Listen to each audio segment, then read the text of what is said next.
Hi everyone, welcome back to the channel. It's been a bit of a long break since the last video. I've been waiting for my knee to heal a bit more before I try anything too adventurous. For this trip I found a place which is about 2 hours drive from Sydney called Lost City, and I had a bit of trouble actually pinpointing exactly where it was located, which I suppose makes sense considering it's called Lost City.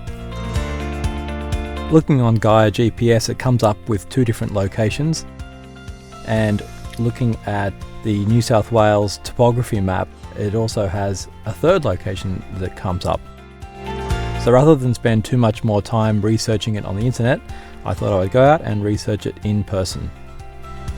So the plan was to go to the viewing point, then come back up this road and head down the first road here towards the first guess of where Lost City is. That was the plan, and then if couldn't find it there, I'd go back up over the top and then come down this third route. As usual, things didn't turn out quite how I expected, and I found myself going a slightly different direction when I finally arrived. One of the best things about YouTube is that you can skip the boring bits, and when you're riding anywhere from Sydney to go somewhere interesting for an adventure ride, you pretty much always have to start with a good hour and a half of plain city driving and pretty basic roads. Anyone driving out the Bells line of road towards Lithgow should really stop in at Bilpin, which is famous for its apples due to the higher altitudes and colder temperatures. I'm trying to lose a little bit of weight at the moment, so I skipped my usual hot apple pie drizzled with cream and got back on the bike. After Bilpin, the ride gets a bit more interesting and you start ripping through the Blue Mountains, and you go through some really nice sort of cuttings and get a good view over the big valleys as you go. It never shows up quite as well on a wide angle lens like the GoPro. You'll have to take my word for it how spectacular it is.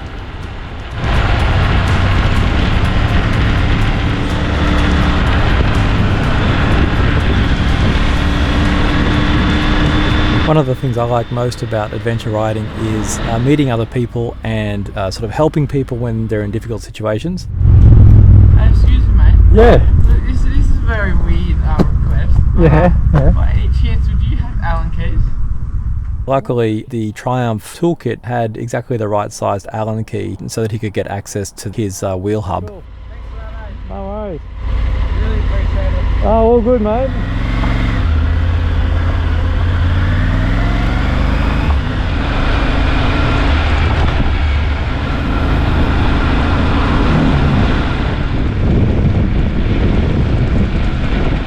There's always something going on where you least expect it, and up here it looks like they're doing some sand mining or some sort of industrial activity.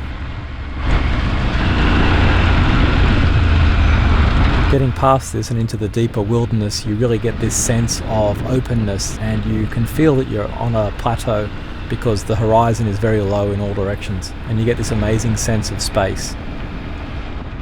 So finally getting my first taste of some difficult road here and some muddy conditions. It had rained 3 or 4 days earlier, and I assumed it would be quite dry, which is why I was still happy to have a crack at it on the road tyres. But no, there was plenty of water still around and some quite slippery mud. About half an hour further in, I came across a group of guys out with their four-wheel drives, and it was good to know that I wasn't completely alone out here in case something happened. And throughout the day our paths crossed several times more, and we had a few good chats. Based on the path that I'd found in Gaia GPS, I had to follow this power line trail. But it looked quite steep and difficult, and I was a bit unsure if I should go ahead when I actually saw the four-wheel drivers come along, and I thought, well, I'll see how they go with it, and if they go alright, I'll follow along and try and keep up. Alright.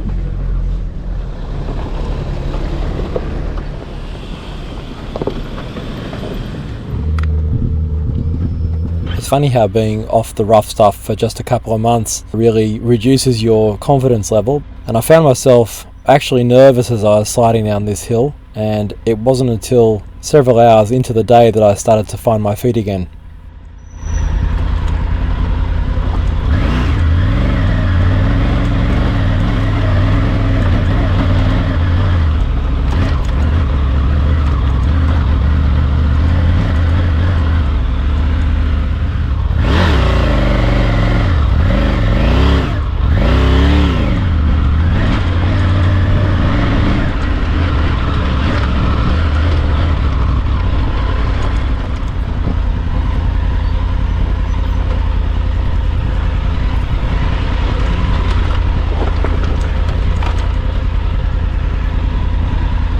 I could see they were doing some very technical four-wheel driving up on the right track there, so I thought I'd go up the middle track and cheat a bit, and got a good view of some of their work.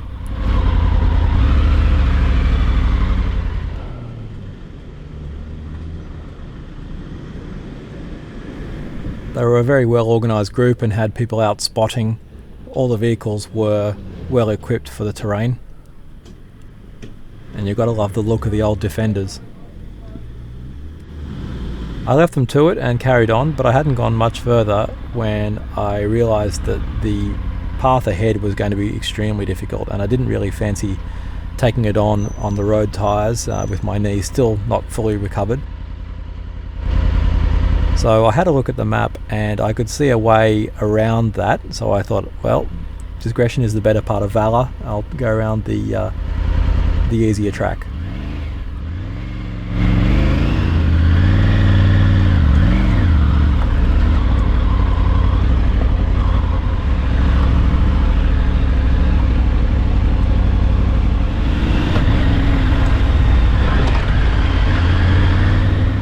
Another half an hour later and I come across this ditch of water that I couldn't get across, and no other routes sort of suggested themselves on the map, so I thought, well, there's a bit of a trail here, I'll head up here and see if I can bush bash a bit and get through to the other side.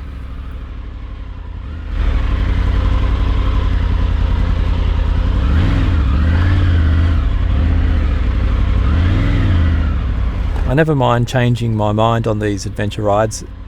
It's surprising how often you find something even more interesting than you were expecting when you deviate from your original plan, and I was surprised how well the bike handled running through this pretty much virgin forest.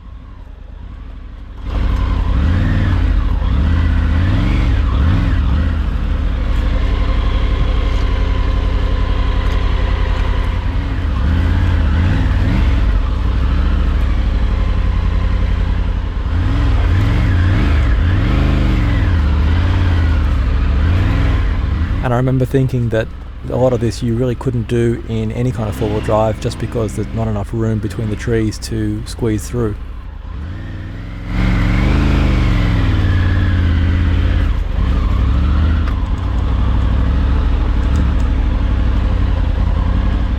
I finally got back onto the road and carried on.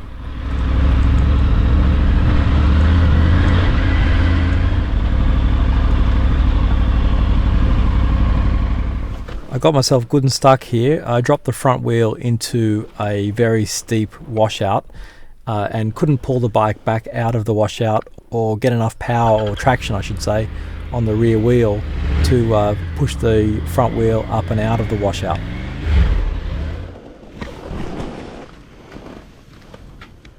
I didn't really feel like laying the bike down, so I got off and just sort of held it and did a bit of track building with some pieces of wood and finally got myself out.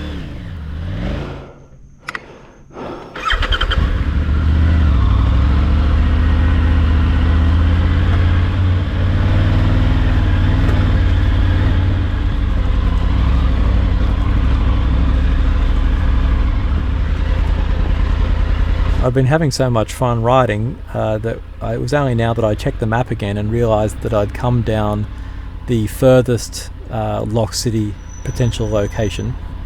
Heading down towards the end, the road got really steep and large, loose, flat rocks, and I just sort of thought that this was the sort of place I really didn't want to have an accident, because it'd be very unlikely for anyone to find their way down here. So I thought it would be better to walk the last bit and park the bike up. No Lost City was to be found here, but as you can see, completely spectacular.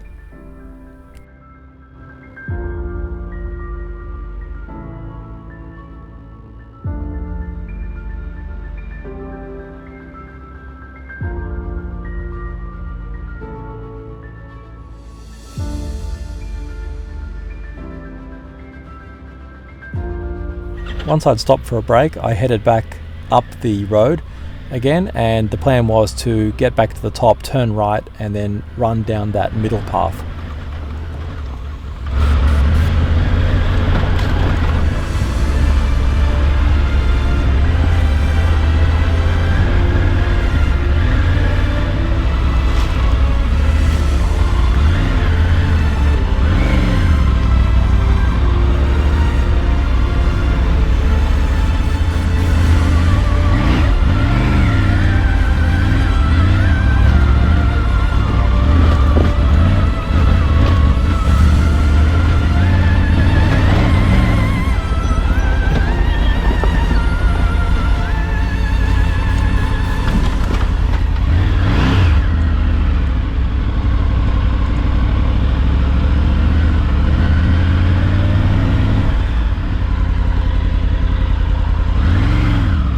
This road was even harder than the last one, and a lot of water that couldn't be avoided, and I found myself slipping and sliding like crazy on these road tyres, and this was the final straw, and I realised that I was just going to have to bite the bullet and get myself some proper off-road tyres. I'm actually researching tyres at the moment. If anyone's got any tips for good tyres, please let me know in the comments. The ones I'm settling on so far are the Motos Tractionator rails or the Motos Tractionator GPS, and I'm just not sure if the rails will be good enough on-road. I know that they're going to be the better tyre off-road though. This section was so bad that my only option ended up being to spin the wheel until it dug down to the mud and found some gravel for traction, and then just power straight into the bushes perpendicular to the road.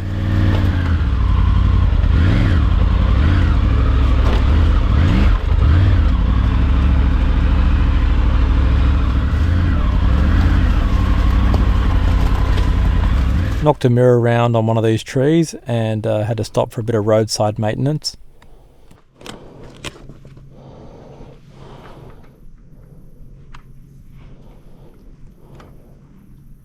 One negative thing about the Triumph Tiger 900 is the way the saddle comes on and off. There's a separate section for the rider and the pillion, and you need to take the pillion seat off first before you can take the rider's seat off. And getting them back on, the pillion seat has to be connected just right before you click it locked, otherwise the seats aren't actually correctly attached to the bike and can come off.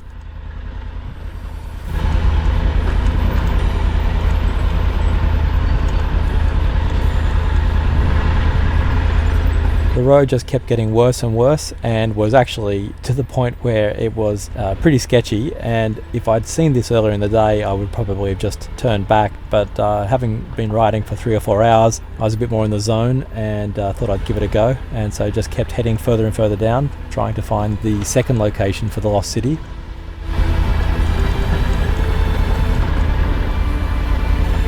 Whoa.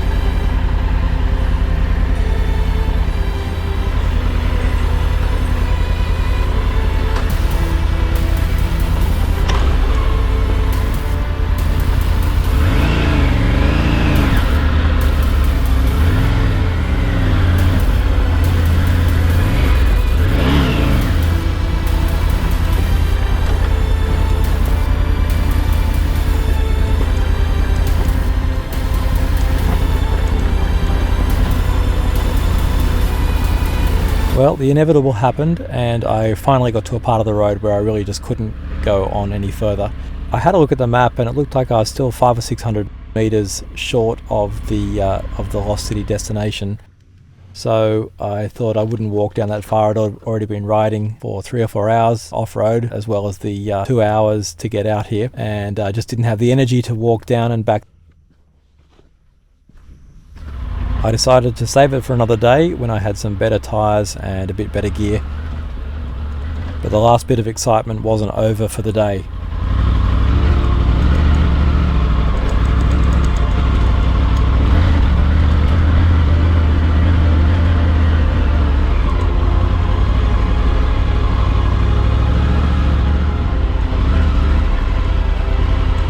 I'm going to have an upcoming gear video showing the off-road gear, including clothes and boots that I'm acquiring, and I will have another crack at lot once I'm a bit better equipped.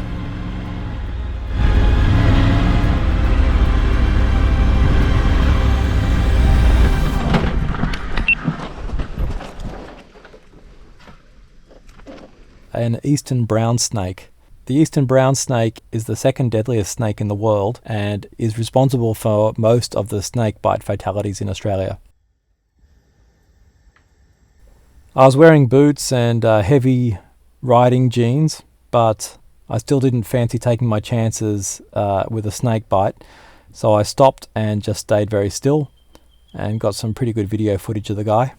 I have heard they can be a bit aggressive, so I stayed still, and I was very pleased when he finally moved off the track and headed up into the bush.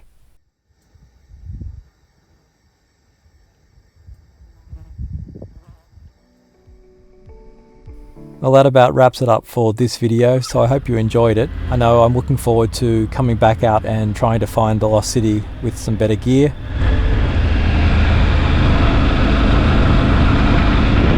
It was a great day out, and as I was heading back I was already thinking about my next ride. Alright, hope you guys have enjoyed the video, and look forward to making the next one. See you later, bye.